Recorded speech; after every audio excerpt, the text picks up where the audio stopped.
The Get Rich Slow Club podcast is a collaboration between Tash Etschmann from Tash Invests and Ana Kresina from Perla. The Get Rich Slow Club acknowledges the traditional custodians of the land we record on. From coast to coast, across land, waters, and communities, we pay our respects to elders past, present, and emerging. Any advice is general and does not consider your financial situation, needs, or objectives, so consider whether it's appropriate for you. Welcome to the Get Rich Slow Club podcast, where we take you from beginner to confident investor, where we can teach you everything you need to know about investing. So come get rich slow with us.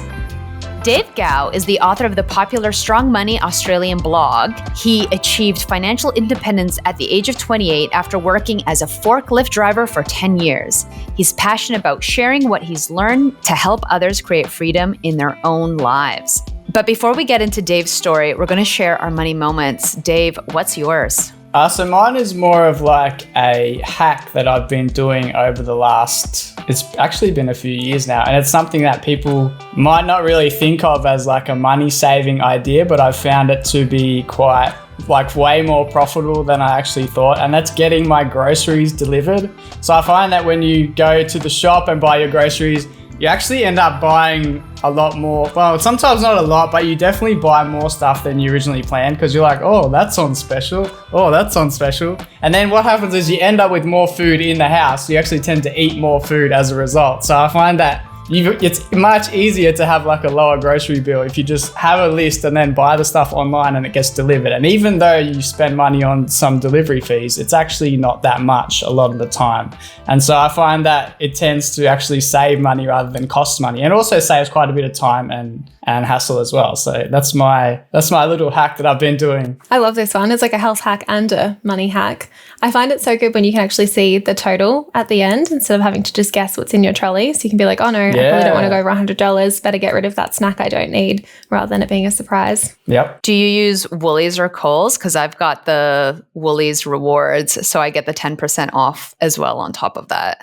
Do you do nice. that, Dave? What do no, you do? I have Coles. So Coles, okay. I found Coles to be, I've shopped at Coles for ages, but the delivery is like very cheap. It's like less than $5, including bags and whatever. So it's like $3 or $4. I can't go to the shops and do that for like $3 or $4 for like an hour of my time. It's just not worth it. Even though I have a lot of time, which is funny, but time is money, right, Dave? Time is money.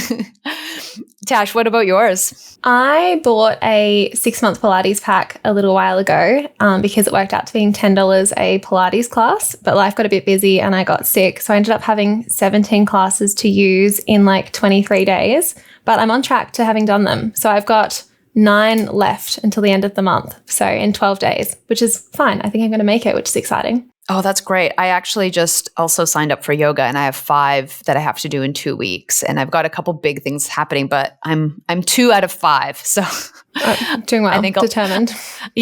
I'll make it. I'll make it. It's almost like forcing you to yoga binge or Pilates binge when you've got to cram them into a smaller space, which might be a good thing. It's only cheap if you actually use them. So time to actually use them now. And it's keeping you healthy in the same way that Dave's is keeping him from buying all the junk food, right? What's yours, Anna? Mine is that Tash and I were writing a book, and because of that, I had to download Microsoft. Like I had to Microsoft Word, so I had to buy it. And I wanted to get everything done in 30 days so that I didn't have to pay the subscription. But unfortunately, our edits have been taking longer. So they pulled out $139 out of my bank account for the year, like the annual one. So I'm just waiting for us, Tash, to finish these last edits so that I can cancel that subscription. But it just makes me angry to know that they took my money for the very little times that I have to use Word, which is everything else I do on Google Docs. So my uni account still works Microsoft Word. So I still get free access to all the Microsoft Office stuff, which is really exciting. That's great. I wish I had that. I feel like it should have expired by now, but it hasn't. So that's good. Oh, absolutely jealous. But, oh well, it's okay. It's in my calendar to be canceled as soon as it's done. So that's how I keep track of those subscriptions. Is that an annual subscription? Yeah. Will you get a refund for like the rest of the year that you're not going to use it? I assume so. That's not too bad then. Hopefully. Yeah. Hopefully. I'll let you know.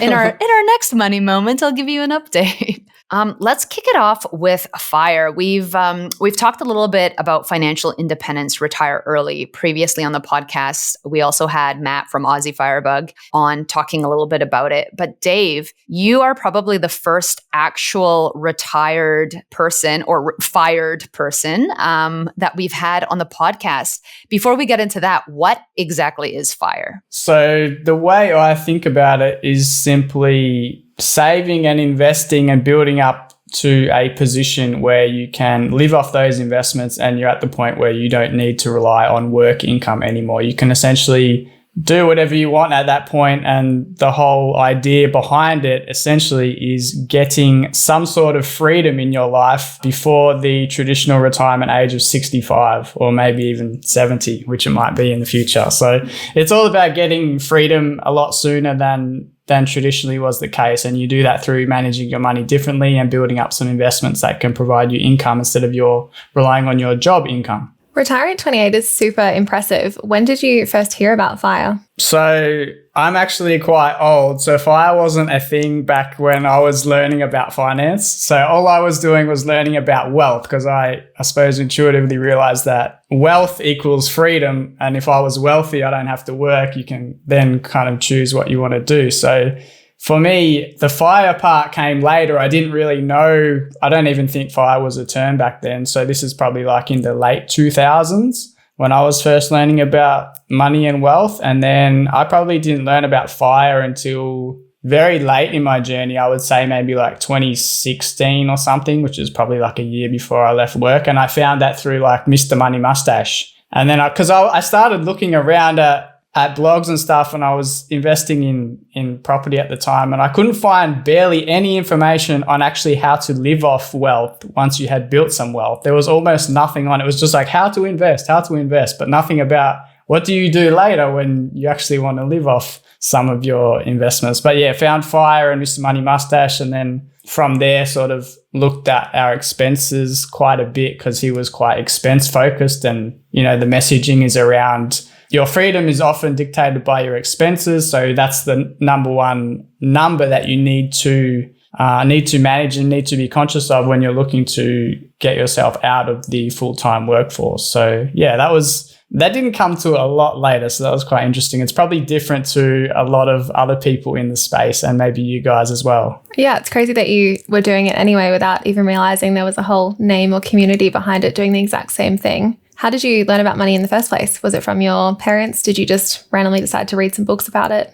Mostly the second one. So yeah, my parents I didn't really learn anything about money from my parents, except don't get a credit card. That was pretty half decent advice that I got. Mm-hmm. That is good advice, actually. But it essentially came from the desire when I was like 19, even 18 maybe, that I just saw people at work who'd been working for 30, 40 years, and I just thought that I don't want to do that. That's not for me. I just don't want to be in this position where I'm having to work all week, every week, more or less forever. That's just not an appealing situation. There has to be, I didn't know what it was, but there had to be some other option.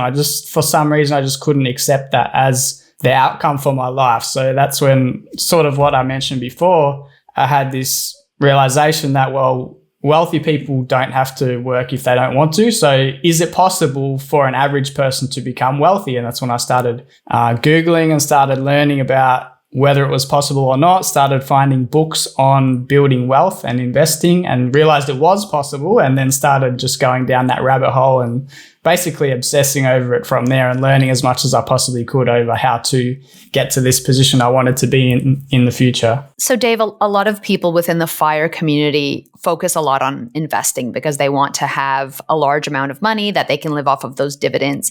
Was that something that you started out with, or did you kind of start in property?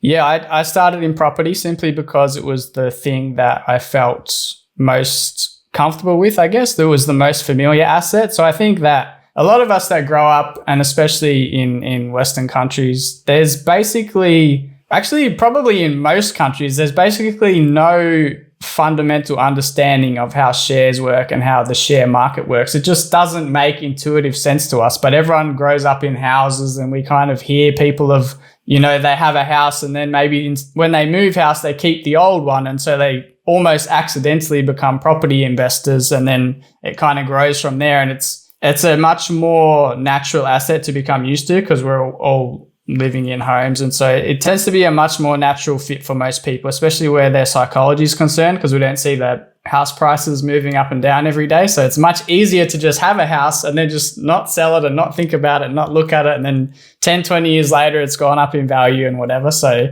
it tends to be a lot easier in that regard. So I started in property simply because it was what I was comfortable with. And then later on, I had some experience in property and then realized that even if the properties that I had were paid off, the income from those properties wasn't actually going to be very good at all. So I took another look at shares. I sort of opened my mind to that idea again. And I was quite surprised at what I found. The share market became a lot more logical and easier to understand than enticing. I thought. Yeah. It started to make sense once I learned about shares are really just little pieces of businesses, and those businesses make money and you get a part of their profits. They send you dividend payments. And I thought, oh, okay, this actually makes sense now. I don't have to focus on the squiggly lines on the chart. I can actually focus on just owning little pieces of businesses and getting these little chunks of income hitting the bank account. And that made a lot more sense. So that's when I kind of pivoted to shares later in my journey. Yeah, I definitely mentally like shares a lot more these days. I have a property as well that I rent out, and I find it's a bit draining sometimes dealing with the problems, and it's fine. But shares, you just get dividends in your bank account and it's magic and it all happens and there's no effort needed, which is great. It's super easy. It couldn't be more contrasting in terms of how effortless it is. Yeah. And you can start with such a small amount compared to property. Yeah. I've got a question for both of you because I think about this quite a bit with people who are beginning their financial journey, or even more, let's say you're somewhere in the middle of your financial journey. There is so much appeal when it comes to investing in general. It's easy, it's simple, set and forget, you do it. The less you tinker with it, usually it turns out okay. With property, there is a lot of work, a lot of thought that has to go into it. But the difference also is with property is often the leverage that you can have. It's like you are borrowing a lot from a bank, which can potentially then result in more access to money in the future. I'm wondering, I guess from both of you, and Dave, you specifically, because you've used property to kind of, in a way, leverage yourself or grow your wealth in that way. If you were to go back in time, would you focus on property? Would you focus on investing? How, would your strategy have changed or stayed the same? It's a good question. I would say that to do it again, I wouldn't focus on property. I would focus mostly on shares simply because it's so much easier and effortless. Interesting though. And there's but all the equity. Yeah. Would you have gotten to where you are now? Yeah. We can't go back in time. Sorry, but you. Yeah, we both jumped in on that. Yeah. I actually wondered this too. And so I went back and kind of did some back of the envelope math. But it turns out that a lot of the progress was actually driven by savings, actually saving money every year, like having decent income and then not spending much of it. So a lot of the wealth actually came from savings and then from moderate investment returns. I wouldn't say I had outstanding investment returns because some of the properties I have were over east, but some of them were in Perth, which did basically not much at all. So I was actually losing money on those properties for a long time because the difference between the rent and the mortgages and whatever, and they didn't really go up in value, and there's some big lumps you have to pay upfront, stamp duty and all the rest of it. So on average, I did okay with property. The leverage didn't really make a massive difference just because I didn't get massive capital growth across the whole portfolio. So that kind of alludes to the fact that it can work out great when it works out, but because of the leverage involved, if it doesn't work out, it's going to be basically garbage. And there's no guarantee that it's going to work out, even over a 5, 7, or even 10-year period. We just had a 10-year period in Perth where prices went basically nowhere. So it can happen. And because of the costs involved, like the purchasing costs, and then the ongoing costs in most cases for a lot of properties where you're actually having to put money in your pocket each month, you have to kind of account for those costs in your finances before you get to a point where you're actually making money on the property and making those magnified gains. So it can take quite a few years just to break even, let alone to start getting the true benefits of leverage in many cases. Yeah, it's such a good conversation to have around property being more risky in some ways, because everyone seems to think shares are a lot more risky. But then when you put it like that, like you're putting all of your money into one asset, it might not grow at all. You might have to spend all of this money fixing it up. You're also really leveraged as well, which can be a bit terrifying. Like it makes it seem a lot more risky than shares. Yeah, I think we just have this intuitive belief that shares are riskier because the price is more volatile, which it is. So that's totally fair to point out. But then, yeah, just the simple fact of the leverage involved and the debt that's involved, and the fact that you're on the bill, you're footing the bill for all of the possible things that could go wrong and the expenses. You're not getting away from that easily. You can't palm that off to somebody else. So there's definitely both sides to that coin, and you can't have all the benefits without some sort of drawbacks. I keep going backwards and forwards between what's better. When I first bought my property, I didn't like it very much, and I thought it was a lot of effort. It was costing me money. The tenants in there were interesting for a little while as well and kept asking for different stuff, which is fine. But I was like, wow, I don't want to do this. Like imagine having multiple property and multiple tenants and all of these bills coming in. But now that property prices have gone up a bit in Perth, seeing the equity in there is pretty incredible compared to what I've gotten from shares during the same time period. So I keep going backwards and forth and being like, property could be the secret, but also it can be really annoying sometimes as well. That's why it's important to talk about that risk, right? Because if you're living in a place where, like Sydney, for example, I come from Vancouver, where property prices just went up and up and up and up. And so the logical conclusion for a lot of those people that don't experience any kind of dip is that, hey, you'll always make money off of property. But that is actually inaccurate. And especially in places like Perth, where there hasn't been as much growth, it's really important to think about that. And for people who are in those situations where they're like, I bought a property, what do I do? It hasn't gone up in value. I'm stuck with it. Like I have some other debt, or I'm trying to figure out what to do with it. These are really difficult and challenging things that people have to consider. So it's I'm glad that we're having this conversation, because I don't think we've gotten this perspective, Dave, where you're like, yeah, I did have property, but it wasn't that good for me.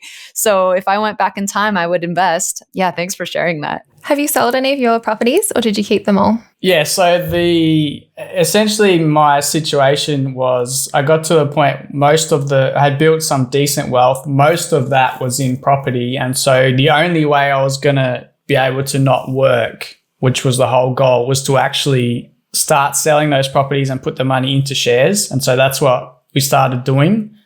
Because if I wanted to keep the properties, I'd probably still be working today. There's just no way that it was going to work. I would just not be able to create an income stream to live on through the properties that we own. So that wasn't going to work. So yeah, I started selling the properties, one every couple of years, just to try and not only reduce tax, but then the lump that I got from the property, then I could invest that kind of slowly over time rather than put it all in at once with shares. And then also to try and get a better outcome in terms of when I was selling each property over time. So hopefully that makes sense. And there's still a couple to go, but probably in the next 3 years, I would say I'll just have a house and then a share portfolio, and that's it. Crazy. Are you happy to share how many properties you had at the main point? Yeah, Is that a secret? No, it's not a secret. It was 7. Oh, wow. That's a lot. Yeah. So when you would sell them, you would also dollar cost average into the share market. You would not lump sum in. Okay. Yeah. So interesting. And why was that a choice? What was your investing strategy decision? What was the decision behind that? So it was a few reasons. So part of it was we got a chunk of cash from selling a property. That cash would kind of sit in an offset account, and then we'd use some of that money to live on because we hadn't built our share portfolio fully yet. We would use some of that money to live on, and then the next chunk of it would kind of drip feed into shares because we were still somewhat new to shares at that time. So still getting comfortable with it, and investing monthly was just the more psychologically easier option. And then it also allowed us to buy when it went down. And I didn't like the idea of putting it all in now and then waiting 2 years to invest again when we sold another property. I didn't like that idea either. So for a few reasons, we chose to do it that way. How did you decide how much you needed to retire? That was where Mr. Money Mustache came in basically at the end of my journey, when I started learning about how to actually live off wealth and live off assets. So then I reading different blogs like that, I figured out that it was going to be somewhere around 20 to 25 times our annual spending in shares essentially to retire and have enough of an income stream to cover our bills. Closer to 20 times, because I was at the start, especially I was investing, at the start I was investing solely in Australian shares. And so Australian shares have much higher income than elsewhere in the world. So I was essentially happy to bank on a higher level of dividend income hitting the bank account, which meant that I actually didn't need as much as a global portfolio to live on that income. So that's sort of a long-winded answer to that question. But yeah, that was my answer. Mr. Money Mustache. He always has such great stuff. Like, I think I know, like, reading his blog was inspirational to me as well in terms of figuring out my FIRE number and thinking about a saving rate percentage, like that was something that wasn't readily talked about. So for people who don't know, it's essentially like, what percentage of your income are you saving? So it's like he's taught a lot of people to think about money differently, just not in and out, but also what you're doing with that. Yeah, I think when I first found out about FIRE, I watched some kind of like documentary thing on it. And I remember this couple sold their house and moved into this really cheap house. And like she was kind of miserable and they were really living like really cheaply. Do you kind of fit that stereotype of living really frugally, Dave? I think I know the documentary you're talking about. Is that was it Playing with Fire? Is that what it was? Yeah. Was it? Maybe it was so long ago, like years and years ago. Let me Google it. It is. Yeah, they took it to a bit of an extreme, I think, for the sake. I think it was for the sake of the movie. Spending like crazy too, huge, weren't they? Like in the beginning of that, I was like, whoa, yeah. Yeah. So, I think that's a big question or a big misconception for people as well. It's like, do you live on beans in order to FIRE? So do you, Dave? Do you just live off of beans? Do you have a miserable life in order to FIRE? I do eat other foods too. I like beans, but I do eat other foods. So no, I don't live a miserable life. I would say I live a relatively simple life simply because I don't feel like I need a whole lot to be happy. But that doesn't mean I don't do things that I enjoy or don't spend money on things that are unnecessary. So it's not the case that you can't have an enjoyable life and retire early at the same time. I think that's silly. I think a lot of it comes from the fact that we tend to think in like these binary choices, like you can have tons and tons of fun or no fun at all. You can save heaps of your pay or save none of your pay at all. Yeah. And we tend to miss the nuance in these discussions where you can like, how about you just, instead of saving 80% of your pay, how about you can save 20 or 30 or 40 or something like that? Like it doesn't have to be like some mega extreme situation. You can still travel and you can still go out for coffee and you can still do different things that you enjoy to be different for different people. But yeah, you don't have to create a scenario where you're unhappy. And if you are actually doing it that way, I'd say you're approaching it in the completely incorrect way. That's not the point. Yeah, I think a lot of people use that as an excuse where they're like, I don't want to be super frugal, so I'm not going to bother doing it at all. It's just too hard, put it in the too hard basket. Like I get that a lot on Instagram, being like, well, I don't want to be miserable now. I want to travel. Like you're only 20 once, so you might as well make the most of it. But I definitely think there's the key there where you can do both things. You just have to do them in moderation. Yeah. Yeah, you can have your beans and go to the Michelin star restaurant. You just can't have all of it. Yeah, you just can't always go to the Michelin star restaurant. Yeah. That's a good way of putting it. Yeah. Let's talk cars. Yeah, speaking of luxuries or being really frugal, I heard you bought a Tesla. I'm busted. Yeah. So you're not frugal, Dave. Tesla. I know. I'm a fraud. So about 2 months ago now, decided to buy a Tesla after thinking about it for maybe like 12 months or so. And I actually blame my friend for this because he got one and I was exposed to it for like the last 15 months. And the more like I hung out with him and spent time like in the car, I liked it more and more. I'm just like, oh no, it's getting harder. Yeah, it's pretty impressive. I think I've been converted as well. Okay. So when would be your confessional episode, Tash? Oh, my boyfriend has one, so there's no need. I'll just use his. But it's hard to go back when I have a little like Mazda 2 in Perth. So when I go back to Perth, I drive my car and I'm like, oh my gosh, like it's so different compared to the Tesla. Like there's no cameras, there's no sensors, it doesn't drive for me. It's crazy. Yeah, they're pretty cool cars. I just found it so enjoyable to be in and to drive, and it's like it's so peaceful because it's so quiet. That was something that I didn't really expect because obviously there's no noise, but it's just, I don't know, it's so comfortable and so quiet.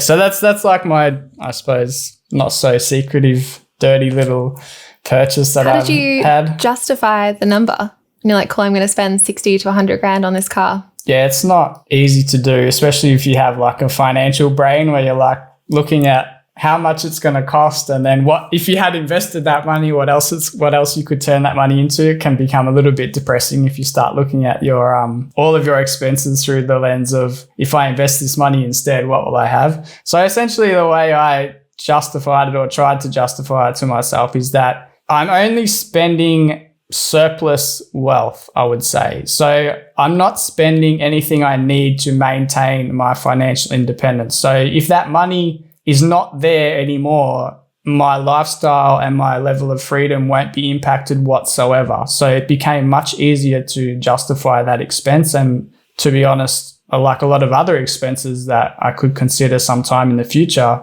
So I guess the point is, if I was on my way to financial independence and that I was working towards that, there is absolutely no way that I would have purchased a new car of any kind. Because when I was investing and saving as hard as I could, I was always driving like a less than $5,000 car, like an old crappy car, and I was happy with it because that wasn't my priority at the time at all. I wanted to invest as much as I possibly could, so I was very happy to make those kind of trade-offs. So yeah, I justified it now because the money doesn't mean as much, and I suppose it's a little bit like a reward for continuing to earn money and continuing to do stuff after retirement. So it's a bit like a retirement reward, I suppose. Yeah, it's a nice reminder that you don't have to give up and sacrifice forever. Like there is a reward at the end of it. Or there could be rewards on the way there, right? Like you can go to the Michelin star restaurant. But the part I just love the idea when it's like, my assets will pay for my assets now completely. And it doesn't matter what I spend this extra money on because I'm just sorted for life. Like that's amazing. And I also just love how your mindset changes, right? Like you said, you would have never done this if you were on the way to financial independence. And it's all of a sudden the way you think about money shifts, in the same way that if you're budgeting and you put money in a specific bucket where you're like, I'm saving for something specifically, you think about that money differently than if it's, for example, in your expenses where you know it's going to go out, right? Or your checking account, what I meant to say. So it's funny how we think about money in different ways, especially when we reach those milestones as well. So yeah, I think it's interesting because there's probably this misnomer that if I start becoming frugal, that means I'll give up X, Y, and Z.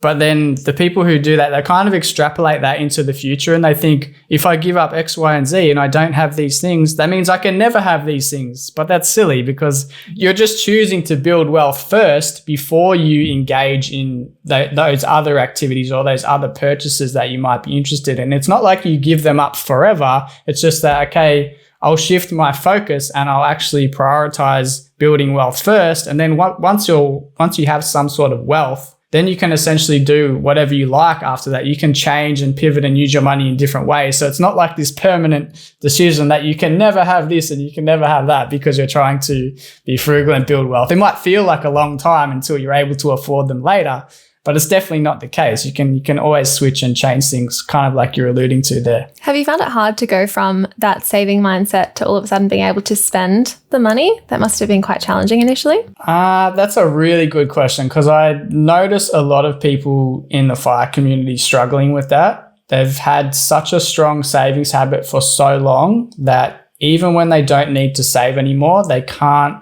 bring themselves to stop saving so much. It's because it becomes so ingrained. And even if they want to, they find it hard to resist because they still think, I know of stories of people that have actually reached out to me with, they have their FIRE number covered, they could stop work, they're a little bit afraid to stop work, and they're even afraid to spend more money even while staying at work and earning income that they don't even need to build their FIRE number.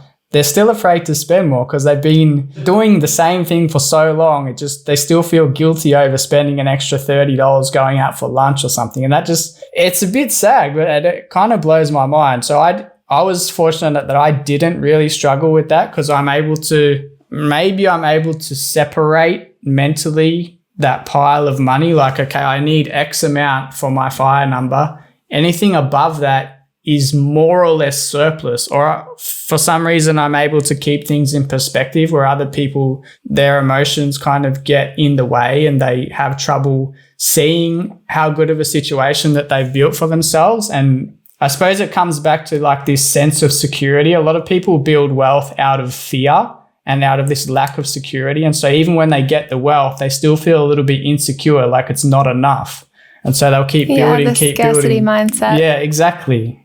Yeah. I've noticed it in my granddad. He is 86 and he still works, has his full-time business, has never retired, never wants to retire. And he is so frugal. And he's like, could kind of do whatever he wanted, retire, have quite a nice life. But if you leave the smallest bit of food on your plate, he'll be like, cool, I'm going to eat it. Like, we don't waste food in this house. Yeah. And he like tracks every dollar that they spend and they're so frugal. And I look at that and it's like crazy that you can work for your whole life pretty much and then still be so worried about the smallest bit of food left on your plate. And is he happy with that though? Because if he's happy with that, I don't really see a problem with that. See, there you go. I don't have a problem with that. But it's hard because like my grandma wants to spend money, but he's like, no, we have to like hoard all of this wealth and we can't spend the money. So I see the friction there where it's like she wants to travel and do stuff and he's like, no, I'm not going to do that. I'm going to save everything. Yeah. But it's just, interesting. Like, because I kind of keep going back to like, what's the point of working so much if you're not going to figure out what you want to do and what you love doing and then spend that money? But I guess for him, if he wants to just, I don't know, leave wealth to other people, then that's fine too. But it is quite interesting watching it play out. It's interesting because the working is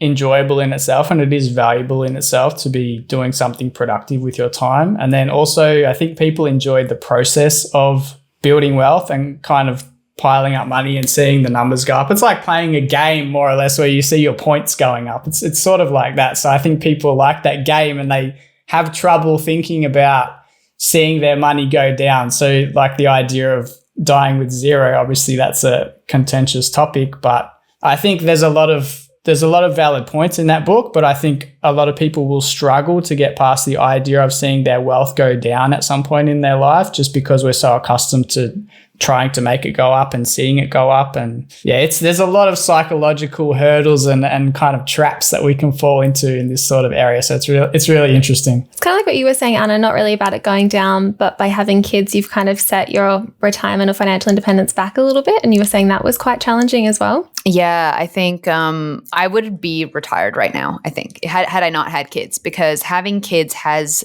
completely changed the trajectory of so many financial decisions. For example, we were renting a small 2-bedroom apartment. And yes, we could maybe buy a small 2-bedroom apartment, but then there's new considerations that come into play where you're like, I want more space for my kids. I want to be in an area that has good schools.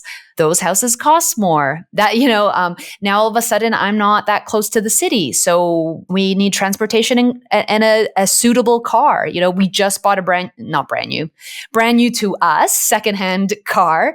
But, we had a 20-plus-year-old car that we were happy to drive around. But because we have kids now, there's a couple new considerations. So all of these costs have gotten bigger and bigger just due to the decision of having kids. Yes, there's an argument, well, you could have still got a 2-bedroom small place. You could still have your old crappy car. It's true. But then a part of it is also, there are certain things I'm not willing to compromise, such as the safety and the security of my house and where I'm living. I'm okay to not buy a lot of toys and spend money on X, Y, Z, but there are other things that I'm not. So that has changed my mentality when it comes to things. And plus my kids are little. And for a lot of people, that's another struggle. It's like, well, if you're going to take time off work, now you have no income coming in. How is that? How is your household now going to adjust to that lack of income? And it's this compounding effect now of not having money coming in, but still having high expenses, especially with early childhood education and care, right? Like childcare is so expensive. So long-winded story is FIRE is so hard when you have a family. It's not impossible, and a lot of people are on that journey. It is just so much harder. That was my rant there. Dave, any thoughts?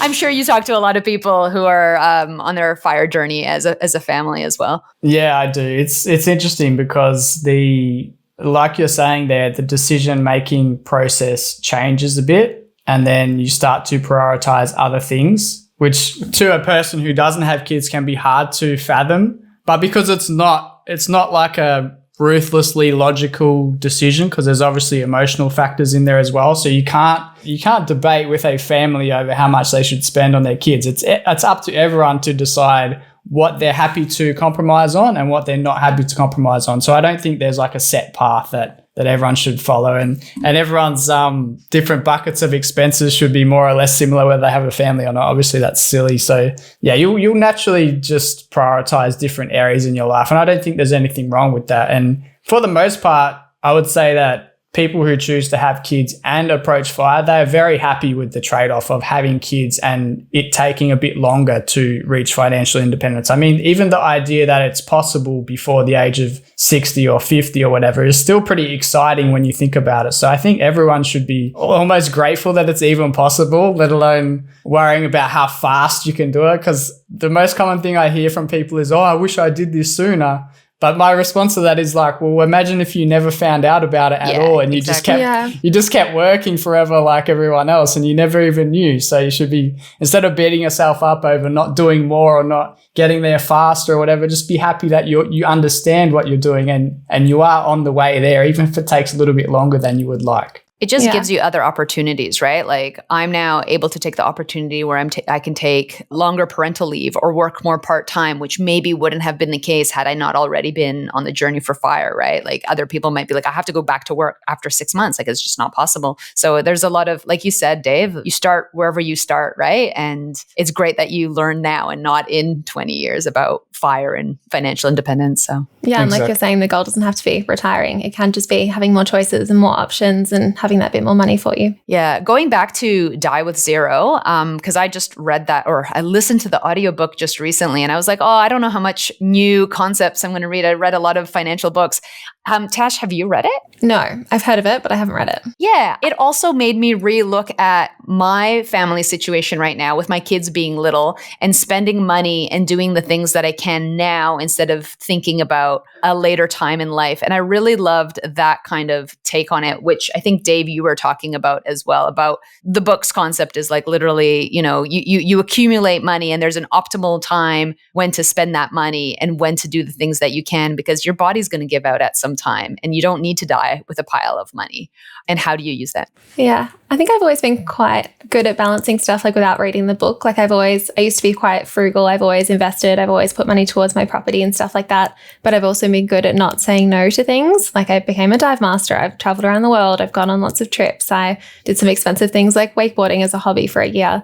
Like I feel like I did quite well at balancing that. And I feel like the Die with Zero thing is interesting because obviously leaving wealth is great, especially if you reach FIRE and you can just have that capital there that you're not actually eating into. But yeah, there's definitely a balance that needs to be met. And I think balance is the thing that a lot of people struggle with, whether it's like the everyday person who struggles to balance any sort of saving along with spending all their money, or whether it's the FIRE person who struggles to spend anything on themselves because they want to save as much as possible. I think both ends of the spectrum seem to struggle a little bit with balance. So it's really good that you're able to do it more or less effortlessly. I think it's something that a lot of us have to practice and have to be consciously always mindful of and trying to get better at over time, because I think it's not something that comes easy to most of us. Yeah, just being really clear on what you actually value and what actually brings you joy. I think it's so easy to get stuck just working and going to uni and being so busy with stuff that you don't stop to think about what you actually want to do with your time here. And also the financial mental blocks that you might have, right? Like you might have a scarcity mindset. You might have an abundance mindset. And where's the balance in those two as well?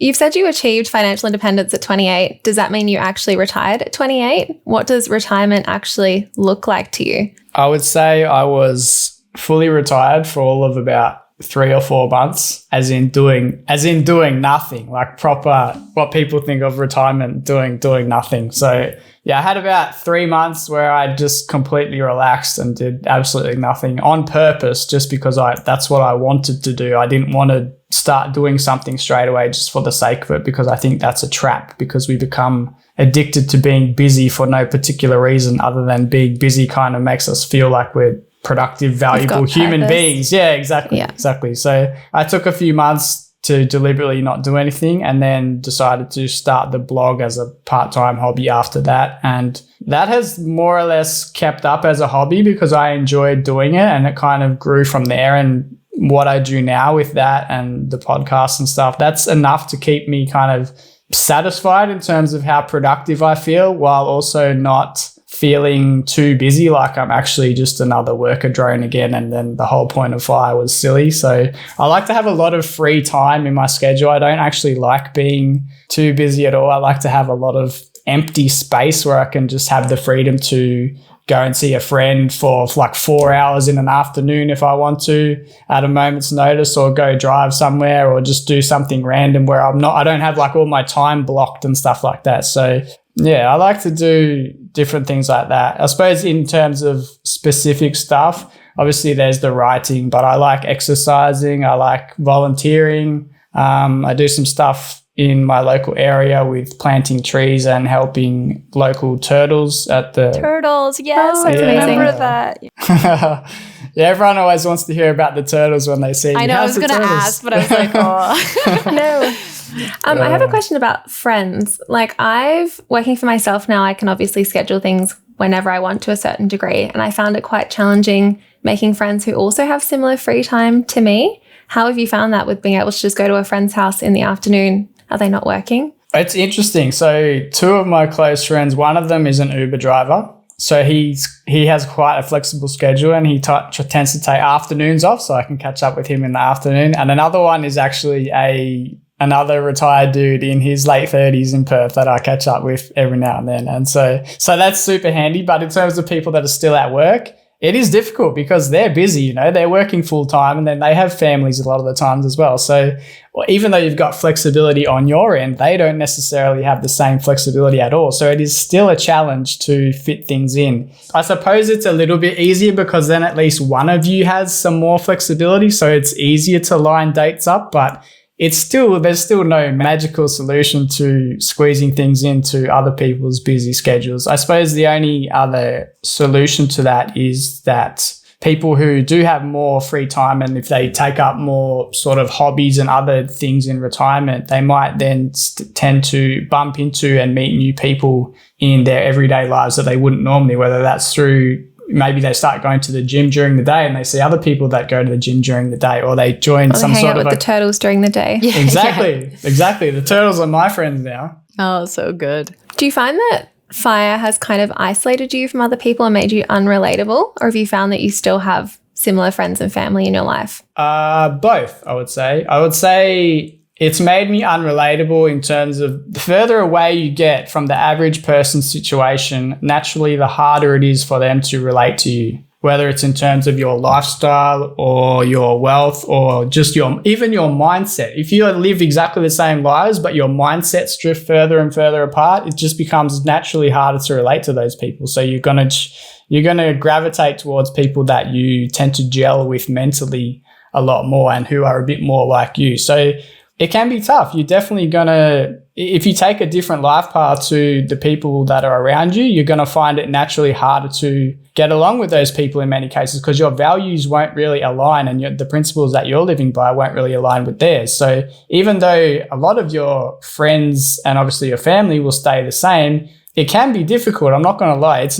You don't get to keep all the benefits of one thing without losing some of the things on the other side. So it is tricky, but a lot of times you tend to find like-minded people when you enter a new space, and you can meet them either at meetups or digitally online and stuff like that. But you'll just tend to find that friends in a peer group, you'll tend to gravitate more towards one or two of them rather than another one or two that you used to get along with before better because your values were more aligned at that point. But as you change, so will the people that you want to hang out with. So yeah, that's what I would say. Nice. We'll make new friends with the turtles. It'll all be great.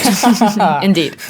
So Dave, for anyone who's starting out on their FIRE journey, what is a tip that you would give them? I would say if you're just starting out, try to focus on your own situation far more than you focus on what other people are doing. So even though you might take inspiration and motivation from seeing other people's examples, and I know a lot of people love to hear the details of what other people's finances look like, in some respects it's always going to lead you to be a little bit frustrated with your situation because you're always going to find people who are further along than you, who are saving more than you, who seem to have it easier than you, and that can be a little bit annoying when you're trying to like make progress and you're looking like, damn, why aren't I saving as much as them? What am I doing wrong? So I would say if you're just starting, take inspiration, but then focus on what you can improve about your situation and try not to compare yourself in terms of how much you have invested or your savings rate or how much your house costs or something like that. Try and just kind of stay in your own lane and just do one thing at a time. Improve each area of your finances as you can and learn as you go. And don't be afraid of making mistakes because,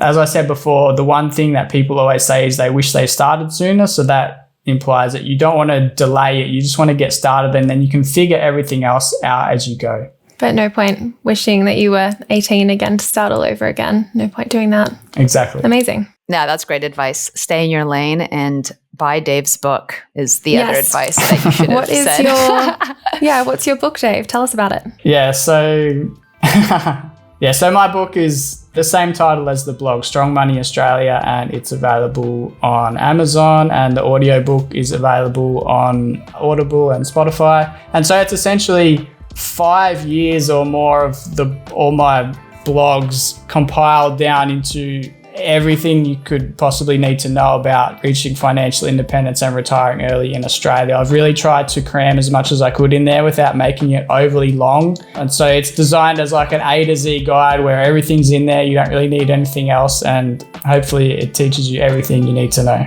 And you have a podcast as well. What's that called? I do have a podcast, yes. I have a podcast called Aussie FIRE, and that is with Hayden from Perla, and that's a fortnightly podcast. And so we discuss all sorts of different topics related to financial independence and saving and investing and mindset and stuff like that. And so, yeah, people can check that out on all the podcast platforms. Amazing. Thank you so much for joining us. Thanks, Dave. Thanks for having me.